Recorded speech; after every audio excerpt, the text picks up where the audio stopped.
The pampered पेड़।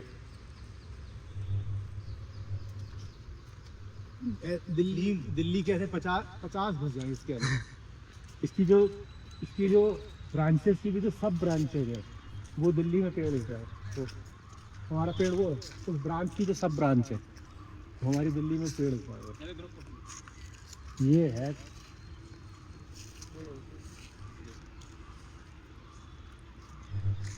फालतू बात है, फालतू बात। बुक पढ़ते हैं अच्छा।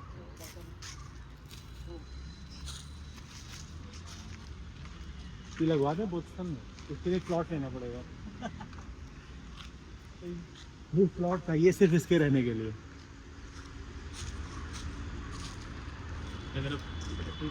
वाइट लेना था, वाइट शर्ट वन में हुई ये घना नहीं होता है, इसकी ताकत इसकी मसल्स में होती है। मस्कुलर है ये।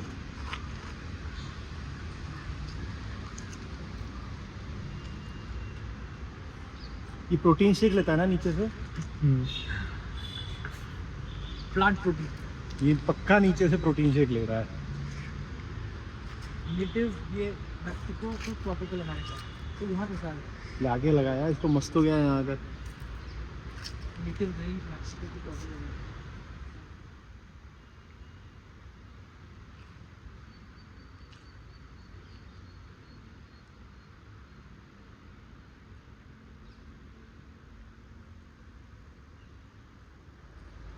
जैसे आप वीडियोस में जब एक्सप्लेन करते हैं तब कहते हैं कि ये पूरा कार्बन का एक सोचो इसने कितना कार्बन ले रखा है। हाँ, और आप इसको काट दोगे, फिर या तो इसको जलाओगे या ये सड़ेगा।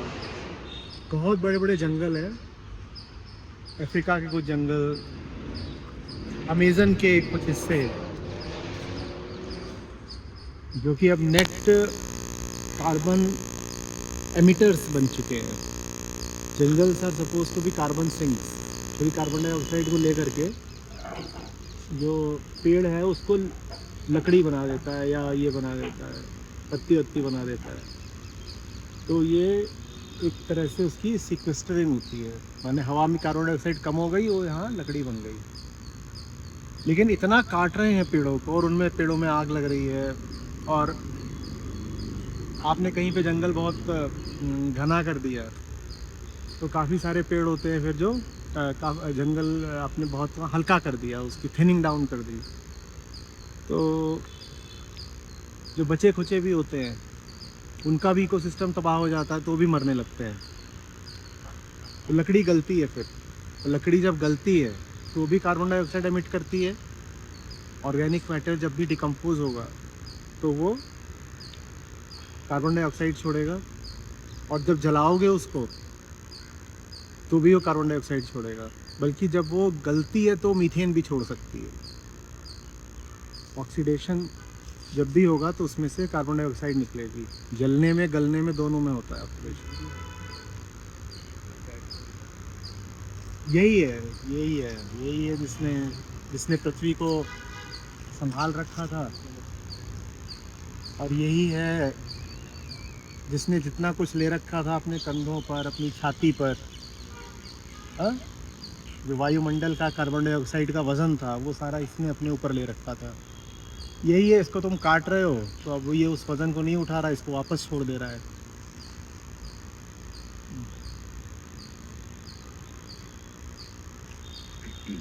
मतलब बिना काटे डिके कैसे हो रहा है? डिकेइंग गिर गया गिरा और लेकिन इकोसिस्टम नहीं मिला तो डिके करेगा ना, गिर के सड़ेगा। लकड़ी है, गिर रही है, सब भी वही होता है। अब जैसे भारत में गांव तरफ बहुत चलता है कि पेड़ों की छटाई कर दो। बरसात बीत चुकी है, तब जाड़े आए हैं, अब आपने छटाई कर दी। छटाई क्यों कर दो? कि धूप आएगी जाड़ों में धूप। तो आपने जो छटाई करी उस लकड़ी का क्या होगा? डिके ही तो करेगी। उसके बाद उस जाड़े के बाद क्या आना है? गर्मी आनी है। अब उस गर्मी में तो दोबारा उसमें पत्ती और टहनी आ नहीं जाएगी, तो वैसे ही रहेगा। जो वो एब्जॉर्ब करता है वो एब्जॉर्ब भी नहीं करेगा, और जो उसके पास था अब वो डिके करेगा, या कि जाड़ा था आपने उसकी लकड़ी को जला ही दिया कि गर्मी मिलेगी, उससे भी कार्बन डाइऑक्साइड। इस पेड़ को कभी वृक्षारोपण से लगाया जा सकता है क्या? हम जो कहते हैं ना कि हमने इतने पेड़ काटे, बदले में हमने उतने ही लगा भी दिए, ये कैसे करोगे? आप काटते हो आप काटते हो ऐसे वाले पेड़ और लगाते हो ऐसे पेड़। ये जो टहनी की भी छोटी टहनी है, अब ये वाला पेड़ लगाते हो, और इसको इतना बड़ा होने में भी 10-20 साल लगते हैं। पूर्ण वृक्ष बनने में तो 20 साल भी लग जाते हैं, और तब जा कर के वो जितना वो अपनी दम ताकत मुताबिक जो एब्जॉर्ब कर सकती है, तब एब्जॉर्ब करना शुरू करेगी। 20 साल बाद वो भी उस हैसियत से, वो जो दुबली पतली है, और आपने काटा इसको था, आज आपने इसको काट दिया, और 20 साल बाद मिलेगा वो भी उतना सा मिलेगा एब्जॉर्प्शन कार्बन डाइऑक्साइड का। और आप कहते हो नहीं साहब, हमने तो जितना काटा था हमने उसको रिप्लेस कर दिया, क्षतिपूर्ति कर दी। कैसे हो गई भाई क्षतिपूर्ति? कैसे हो गई? इसका दम देखो, इसकी कितना इसका वजन होगा एस्टिमेट कर। अब वो तो पार्क के अंदर है तो बचा हुआ है। दिल्ली में, उत्तर भारत में कहीं ऐसे ही होता तो अब तक तो लकड़ी के नाते ये कब का कट गया होता।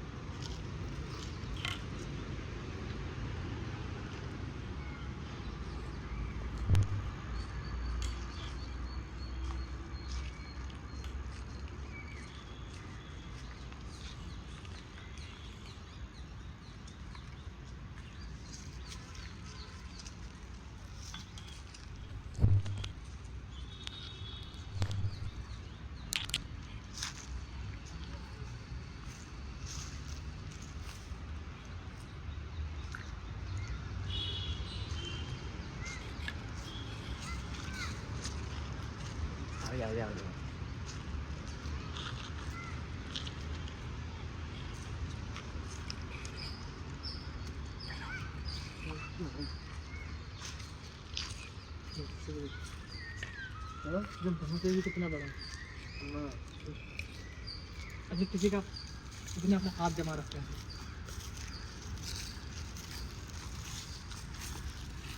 इतने की ईमानदारी है, इसको पता है कि ये मिट्टी है, तो ये मिट्टी छोड़ नहीं रहा। देखो इसने कैसे मिट्टी को पकड़ रखा है, बिल्कुल जैसे बच्चा माँ को पकड़े हुए हो पूरी जान से, ये छोड़ूंगा नहीं। तो प्रकृति ही अगर माँ है तो पृथ्वी भी माँ है। वंदे मातरम का अगर तुम आध्यात्मिक अर्थ देखोगे तो वो होगा कि पृथ्वी को नमन, क्योंकि माँ को नमन करा जा रहा है ना। वंदे मातरम माने माँ को नमन, माँ की वंदना। तो माँ तो प्रकृति है, माँ तो पृथ्वी है, तो उसका जो और ऊंचा आध्यात्मिक अर्थ है वो यही हुआ कि माँ, ये है वंदे मातरम। कि वृक्ष कह रहा है कि अपनी माँ को छोड़ूंगा नहीं बिल्कुल। देखो कैसे पकड़ रखा है, जैसे अपने हाथ, अपनी उंगलियां सब इसने धंसा रखी हैं माँ में कि तुझे छोड़ूंगा नहीं। इसीलिए शायद जब इंसान नहीं भी रहेगा अपने कर्मों से, वो इस पृथ्वी से विलुप्त भी हो जाएगा, तो वृक्ष शायद तब भी बच जाए। वृक्ष हमसे पहले भी थे, वृक्ष हमारे बाद भी बच जाए, क्योंकि इनका माँ से ज़्यादा करीबी रिश्ता है। और हम मिटेंगे ही इसीलिए क्योंकि हम भूल गए कि ये हमारे पैरों के नीचे जो है यही माँ है, हम इसी से आए हैं और हम यही हैं बिल्कुल।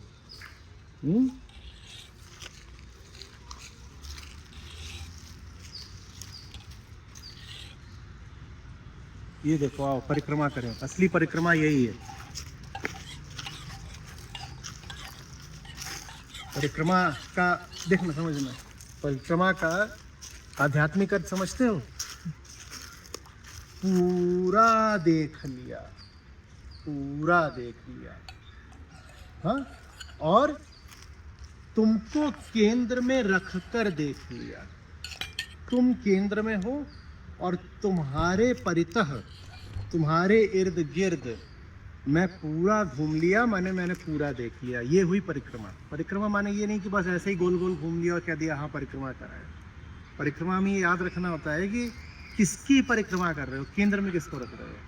और केंद्र में जिसको रख रहे हो अगर उसको जानते नहीं तो फिर लकड़ी है, बस मटेरियल है, भौतिक पदार्थ है, या कि मंदिर है तो ईंट पत्थर है। अगर समझते ही नहीं तो वो तो परफेक्ट भौतिक पुतला हो गया ना। तो परिक्रमा का मतलब है जिसको केंद्र में रखा है उसको समझा और 360 डिग्री समझा, माने हर कोण से समझा, माने पूरा समझा। ये हुई असली परिक्रमा। हैप्पी तो आओ इसकी परिक्रमा कर लेते हैं।